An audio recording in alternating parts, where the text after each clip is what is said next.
Hi hello YouTube family, ಹೇಗಿದ್ದೀರಾ ಎಲ್ಲರೂ? Welcome back to our channel. ಹಾಗೆ ಇವತ್ತು ನಾನು ಮಧ್ಯಾಹ್ನದಿಂದ ಬ್ಲಾಗ್ ಮಾಡ್ತಿದ್ದೀನಿ.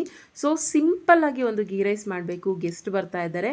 ಬನ್ನಿ ನಾನು ಯಾವ ಥರ ಸಿಂಪಲ್ಲಾಗಿ ಮಾಡ್ತೀನಿ ಅಂತ ತೋರಿಸ್ತೀನಿ. ಫಸ್ಟ್ ನಾನಿಲ್ಲಿ ಕುಕ್ಕರ್ಗೆ ತುಪ್ಪ ಹಾಕಿ ಬಿಸಿ ಮಾಡ್ಕೊಂಡಿದ್ದೀನಿ. ಈ ಬಿಸಿಯಾಗಿರೋ ತುಪ್ಪಕ್ಕೆ 2 ಏಲಕ್ಕಿ, 2 ಚಕ್ಕೆ, 2 ಮರಾಠಿ ಮೊಗ್ಗು, 4 ಲವಂಗ ಹಾಗೆ ಬೇ ಲೀಫ್ನ ಹಾಕ್ಕೊಂಡು ರೋಸ್ಟ್ ಮಾಡ್ಕೊತಾ ಇದ್ದೀನಿ. ನೆಕ್ಸ್ಟ್ ಇದಕ್ಕೆ ನಾನಿವತ್ತು ಬಟಾಣಿ ಹಾಕ್ತಾ ಇಲ್ಲ. ಗೀ ರೈಸ್ಗೆ ಆಲ್ಮೋಸ್ಟ್ ಬಟಾಣಿ ಹಾಕ್ತಾರೆ, ನಾನಿವತ್ತು ಬಟಾಣಿ ಹಾಕ್ತಿಲ್ಲ. ನಾನಿಲ್ಲಿ ಗೋಡಂಬಿ ಹಾಕಿ ರೋಸ್ಟ್ ಮಾಡ್ಕೊತಾ ಇದ್ದೀನಿ. ಗೋಡಂಬಿನ ದಯವಿಟ್ಟು ಓಪನ್ ಮಾಡಿ ಹಾಕಿ, ಏಕೆಂದರೆ ಹುಳ ಇರೋ ಚಾನ್ಸಸ್ ಜಾಸ್ತಿ ಇರುತ್ತೆ ಒಳಗಡೆ. ಮಕ್ಕಳಿಗೆ ಕೊಡುವಾಗಲೂ ಅಷ್ಟೇ ಓಪನ್ ಮಾಡಿನೇ ಕೊಡಿ. ಈ ಗೋಡಂಬಿನ ಚೆನ್ನಾಗಿ ರೋಸ್ಟ್ ಮಾಡ್ಕೊಳ್ಳಿ. ರೋಸ್ಟ್ ಮಾಡ್ಕೊಂಡ್ಮೇಲೆ ಇದಕ್ಕೆ ಕಟ್ ಮಾಡಿರೋ 4ರಿಂದ 5 ಕಟ್ ಮಾಡಿರೋ ಆನಿಯನ್ನ ಆ್ಯಡ್ ಮಾಡ್ಕೋಬೇಕು. ನಾನಿಲ್ಲಿ ಆ್ಯಡ್ ಮಾಡ್ಕೊತಾ ಇದ್ದೀನಿ. ಬಿರಿಯಾನಿ ಕಟ್ ಮಾಡ್ತೀವಲ್ಲ ಆ ಥರ ನೋಡಿ. ಇದು ಸಕ್ಕತ್ತಾಗಿರುತ್ತೆ. ಟೇಸ್ಟ್ ವೈಸ್ ಮಾತ್ರ ಅಲ್ಟಿಮೇಟ್ ಆಗಿರುತ್ತೆ. ನಾನ್ ವೆಜ್ ಕೂಡ ಸಮ್ಟೈಮ್ಸ್ ಇದು ಬೇಡ ಅಂತ ಅನ್ಬೇಕು, ಆ ಥರ ಟೇಸ್ಟ್ ಇರುತ್ತೆ. ತುಂಬ ಚೆನ್ನಾಗಿರುತ್ತೆ. ಬ್ಯಾಚುಲರ್ಸ್ ಅಂತೂ ಇದನ್ನು ಒನ್ಸ್ ಟ್ರೈ ಮಾಡಿ. ಪಾಪ ವಾರದಲ್ಲೆಲ್ಲೂ ತಿನ್ನೋಕ್ಕಾಗಿರಲ್ಲ ಅವರಿಗೆ ಟೇಸ್ಟಿಯಾಗಿ, ಹಾಸ್ಟೆಲಲ್ಲಿರೋರಿಗೆ ಇದನ್ನು ಟ್ರೈ ಮಾಡ್ಬೋದು. ಹಾಗೆ ನಾನೀಗ 4 ಹಸಿಮೆಣ್ಸಿನ್ಕಾಯಿನ ಹಾಕ್ಕೊತಾ ಇದ್ದೀನಿ.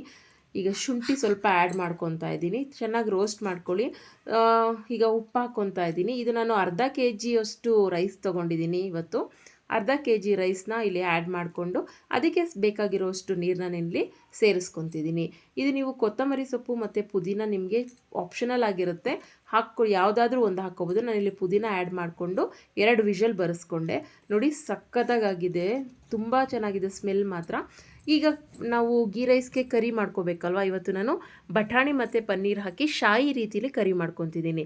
ಈಗ ಶಾಯಿಗೆ ಬಂದು ನಾನು ಹುರ್ಕೋಬೇಕಲ್ವ, ಅದಕ್ಕೆ ನಾನು ಫಸ್ಟಿಗೆ ಏಲಕ್ಕಿ, ಲವಂಗ, ಚಕ್ಕೆ ಹಾಕಿ ದಪ್ಪಗೆ ಕಟ್ ಮಾಡ್ಕೊಂಡ್ರು ಆನಿಯನ್ನ ಕೂಡ ಹುರ್ಕೊತಾ ಇದ್ದೀನಿ. ತುಂಬ ಜನ ಏನು ಮಾಡ್ತಾರೆ, ಆನಿಯನ್ ಹಾಕಿದ ತಕ್ಷಣ ಟೊಮೆಟೊನೋ ಹಾಕಿ ಅವರೊಂಥರ ಅರ್ಜೆಂಟಿಗೆ ಮಾಡಬೇಕು ಅಂತ ರೋಸ್ಟ್ ಮಾಡೋಕ್ಕೆ ಸ್ಟಾರ್ಟ್ ಮಾಡ್ತಾರೆ. ದಯವಿಟ್ಟು ಹಂಗೆ ಮಾಡಬೇಡಿ. ಶಾಯಿ ಟೇಸ್ಟ್ ಬರಬೇಕಂದ್ರೆ ಇದನ್ನು ಸಪ್ರೇಟಾಗೆ ಹುರ್ಕೋಬೇಕು. ಟೊಮೆಟೊ ಬೇಗ ಬೆಂದೋಗುತ್ತೆ, ಬಟ್ ಆನಿಯನ್ ಆ ಥರ ಅಲ್ಲ.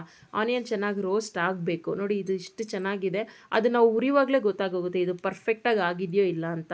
ಈಗ ಇದು ಕರೆಕ್ಟಾಗಿ ಆಗಿದೆ. ಇದಕ್ಕೆ ನಾನು ಟೊಮೆಟೊನ ಆ್ಯಡ್ ಮಾಡ್ಕೊತಿದ್ದೀನಿ. ಟೊಮೆಟೊ ಕೂಡ ಅಷ್ಟೇ, ಉಪ್ಪು ಹಾಕಿದ್ರೆ ಬೇಗ ರೋಸ್ಟ್ ಆಗುತ್ತೆ. ನಾನೊಂದು ಸ್ವಲ್ಪ ಹೊತ್ತು ಬಿಟ್ಟು ಉಪ್ಪು ಹಾಕ್ತೀನಿ. ಈಗ ನಾನು ಚೆನ್ನಾಗಿ ಇದನ್ನು ಮಿಕ್ಸ್ ಮಾಡ್ಕೊತಾ ಇದ್ದೀನಿ. ಕೆಲವರು ಇಲ್ಲಿ ಹಸಿ ಶುಂಠಿ ಮತ್ತು ಬೆಳ್ಳುಳ್ಳಿನ ಇಲ್ಲೇ ಆ್ಯಡ್ ಮಾಡ್ಕೊತಾರೆ, ಬಟ್ ನಾನು ಇವತ್ತು ಪೇಸ್ಟ್ ಹಾಕ್ತಿರೋ ಕಾರಣದಿಂದ ನಾನು ಶುಂಠಿ ಬೆಳ್ಳುಳ್ಳಿನ ಆ್ಯಡ್ ಮಾಡ್ಕೊಂಡಿಲ್ಲ. ಈಗ ನಾನು ಒಂದು 5 ನಿಮಿಷ ಇದನ್ನು ಮುಚ್ಚಿಡ್ತೀನಿ. ಬೇಗ ಬೇಯುತ್ತೆ. ನೋಡಿ ಈಗ ಉಪ್ಪು ಹಾಕ್ಕೊಂಡು ಮತ್ತೆ ನಾನು ಇದನ್ನು ಚೆನ್ನಾಗಿ ರೋಸ್ಟ್ ಮಾಡ್ಕೊತಿದ್ದೀನಿ. ಇದನ್ನು ದಯವಿಟ್ಟು ಯಾರೇ ಆಯಿತು ಬೇಗ ಮಾಡಬೇಕು, ಬೇಗ ಆಗಬೇಕು ಅಂತ ಬಿಸಿ ಇದ್ದಾಗಲೇ ಮಿಕ್ಸಿಗೆ ಹಾಕಕ್ಕೆ ಹೋಗ್ಬೇಡಿ. ಕೈ ಮೇಲೆ ಬಂದುಬಿಡುತ್ತೆ ನಾವು ರುಬ್ಕೊಂಡಿರೋ ಪೇಸ್ಟ್ ಎಲ್ಲ, ಆಮೇಲೆ ಕೈಯೆಲ್ಲ ಬೊಬ್ಬೆ ಬರುತ್ತೆ. ಸೊ ಹಾಗಾಗಿ ಇದನ್ನು ತಣ್ಣಗಾದ್ಮೇಲೆ ನಾವು ರುಬ್ಕೋಬೇಕು.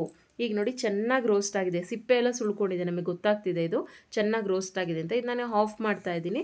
ಇದನ್ನು ತಣ್ಣಗಾಗಕ್ಕೆ ಬಿಟ್ಟಿದ್ದೀನಿ. ತಣ್ಣಗಾದಮೇಲೆ ಪೇಸ್ಟ್ ಮಾಡಿದ್ಮೇಲೆ ನೋಡಿ ಇದು ಈ ಥರ ಪೇಸ್ಟ್ ರೆಡಿಯಾಗಿದೆ. ಈಗ ನಾನು ಯಾವುದು ಹುರ್ಕೊಂಡಿದ್ನಲ್ಲ ಅದೇ ಬಾಣಲಿನ ಇಟ್ಕೊಂಡು ಅದಕ್ಕೆ ಸ್ವಲ್ಪ ಆಯಿಲ್ ಹಾಕ್ಕೊಂಡಿದ್ದೀನಿ. ಸ್ವಲ್ಪ ಕಾದ ತಕ್ಷಣ ದಯವಿಟ್ಟು ತುಂಬ ಕಾಯಕ್ಕೆ ಬಿಡಬೇಡಿ. ಸ್ವಲ್ಪ ಕಾದ ತಕ್ಷಣ ಅರಿಶಿಣ ಮತ್ತು ಖಾರದ ಪುಡಿ ಹಾಕಿ. ಇದು ಜಾಸ್ತಿ ಆಯಿಲ್ ಹೀಟ್ ಆದಾಗ ಏನಾಗುತ್ತೆ, ಖಾರದ ಪುಡಿ ಘಾಟ್ ಎದ್ಬಿಡುತ್ತೆ, ಆಮೇಲೆ ಮನೆಯವರೆಲ್ಲ ಕೆಮ್ಮಬೇಕಾಗುತ್ತೆ. ಸೊ ಹಾಗಾಗಿ ಇದೊಂದು ಸಿಂಪಲ್ ಟ್ರಿಕ್ಸ್, ಕಾಯೋಕ್ಕಿಂತ ಮುಂಚೆನೇ ಖಾರದ ಪುಡಿ ಹಾಕೋದು. ನೆಕ್ಸ್ಟ್ ಈಗ ನಾನಿಲ್ಲಿ ಬಟಾಣಿನ ಆ್ಯಡ್ ಮಾಡ್ಕೊತಾ ಇದ್ದೀನಿ. ಇದು ಚೆನ್ನಾಗಿ ರೋಸ್ಟ್ ಆಗಬೇಕು. ಇದು ಹಸಿ ಬಟಾಣಿ ಬೇಯಬೇಕು, ಇಲ್ಲಾಂದರೆ ತಿನ್ನುವಾಗ ಅಷ್ಟು ಟೇಸ್ಟ್ ಬರೋದಿಲ್ಲ, ಹಸಿ ಥರನೇ ಫೀಲ್ ಆಗುತ್ತೆ. ಸೊ ಇದು ಚೆನ್ನಾಗಿ ರೋಸ್ಟ್ ಆಗಲಿ. ಈಗ ನಾನಿಲ್ಲಿ ಬೆಳ್ಳುಳ್ಳಿ ಪೇಸ್ಟ್, ಶುಂಠಿ ಬೆಳ್ಳುಳ್ಳಿ ಪೇಸ್ಟ್ನ ಆ್ಯಡ್ ಮಾಡ್ಕೊತಿದ್ದೀನಿ. ದಯವಿಟ್ಟು ಯಾರಾದರೂ ನಮ್ಮ ಚಾನಲ್ನ ಹೊಸಬ್ರು ನೋಡ್ತಾ ಇದ್ದರೆ ನಮ್ಮ ಚಾನಲ್ನ ಸಬ್ಸ್ಕ್ರೈಬ್ ಆಗಿ, ಹಾಗೆ ನಮ್ಮ ಸಬ್ಸ್ಕ್ರೈಬರ್ ಯಾರಾದರೂ ಇದನ್ನು ನೋಡ್ತಾ ಇದ್ದರೆ ಇಷ್ಟ ಆಗಿದ್ದಲ್ಲಿ ನಮ್ಮ ಚಾನಲ್ನ ಲೈಕ್ ಮಾಡಿ, ಹಾಗೆ ವಿಡಿಯೋನ ಶೇರ್ ಮಾಡಿ. ನೆಕ್ಸ್ಟ್ ನಾನು ರುಬ್ಬಿಟ್ಕೊಂಡಿರೋಂಥ ಪೇಸ್ಟ್ನ ಇಲ್ಲಿ ಮಿಕ್ಸ್ ಮಾಡ್ಕೊತಾ ಇದ್ದೀನಿ. ಇವಾಗ ಬಟಾಣಿ ಕೂಡ ಬೇಯಬೇಕಲ್ಲ, ಅದಕ್ಕೋಸ್ಕರ ಅಳತೆ ನೋಡ್ಕೊಂಡು ನಾನಿಲ್ಲಿ ನೀರನ್ನ ಆ್ಯಡ್ ಮಾಡ್ಕೊತಾ ಇದ್ದೀನಿ. ಇದು ರೈಸ್ ಆಗಿರೋದ್ರಿಂದ ಅದಕ್ಕೆ ಸ್ವಲ್ಪ ಎಷ್ಟು ಬೇಕೋ ಅಷ್ಟು ನಾನು ನೀರನ್ನ ಆ್ಯಡ್ ಮಾಡಿಕೊಂಡು ಕುದಿಸ್ಕೊತಾ ಇದ್ದೀನಿ. ಇದನ್ನು ಚೆನ್ನಾಗಿ ಕುದಿಬೇಕು, ಅವಾಗ ಬಟಾಣಿ ಬೇಯಬೇಕಲ್ವ, ಅದಕ್ಕೋಸ್ಕರ ಚೆನ್ನಾಗಿ ಕುದಿಯೋಕೆ ಬಿಡ್ತೀನಿ. ಪನ್ನೀರನ್ನ ಕುದ್ದ ಮೇಲೆ ಹಾಕ್ಕೋಬೇಕು.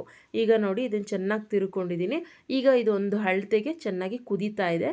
ಈಗ ನಾನು ಪನ್ನೀರನ್ನ ಆ್ಯಡ್ ಮಾಡ್ಕೊತಾ ಇದ್ದೀನಿ.